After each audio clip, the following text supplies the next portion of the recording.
দেখেন, আমেরের জীবনে অনেক বড় স্বপ্ন ছিল।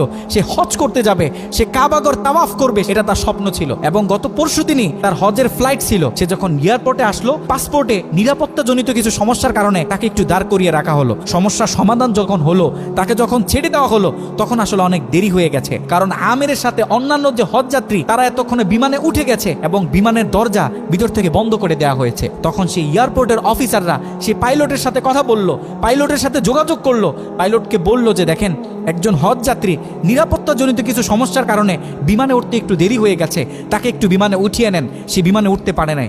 তখন পাইলট স্পষ্ট বলেছে, যেই বিমানের দরজা একবার বন্ধ হয়ে গেছে, সেই বিমানের দরজা দ্বিতীয়বার কারোর জন্য আর খোলা হবে না। কথা বলে পাইলট বিমানটা আকাশে ফ্লাই করলো।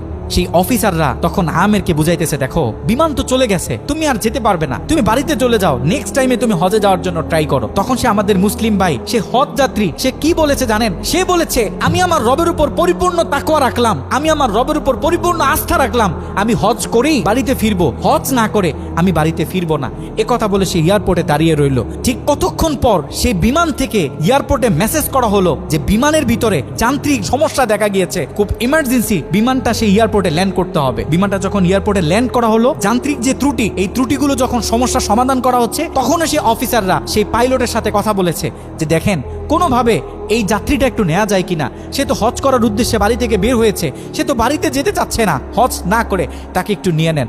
তখনও সে পাইলট বলেছে যে না, এই বিমান একবার দরজা বন্ধ হয়েছে, সৌদিতে যাওয়ার আগে এই বিমানের দরজা দ্বিতীয়বার কারোর জন্য আর খোলা হবে না। কথা বলে সে পাইলট আবারও বিমানটা আকাশে ফ্লাই করালো। তখনও সে অফিসাররা আমেরকে গিয়ে বোঝাচ্ছে, দেখেন মনে কষ্ট পাইয়েন না, এরকম মাঝে মাঝে হয়, আপনি বাড়িতে চলে যান।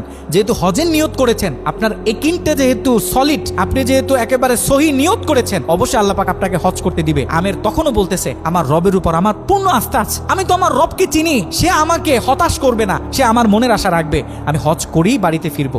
কথা যখন বলতেছে, এর ঠিক কিছুক্ষণ পরে আবারও সেই বিমান এয়ারপোর্টে মেসেজ করলো যে বিমানের ভিতরে এখন আগের চেয়ে বেশি কিছু যান্ত্রিক ত্রুটি দেখা গিয়েছে, বিমানটা আকাশে ফ্লাই করতেছে না, বিমানটা এমার্জেন্সি, আবার এয়ারপোর্টে ল্যান্ড করতে হবে।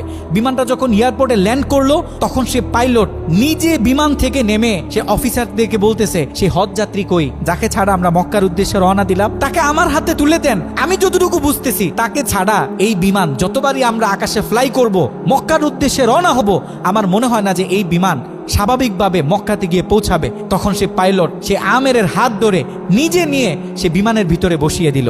দেখেন, আল্লাহ পাক তো স্পষ্ট বলতেছে, ওয়ামাইয়াতা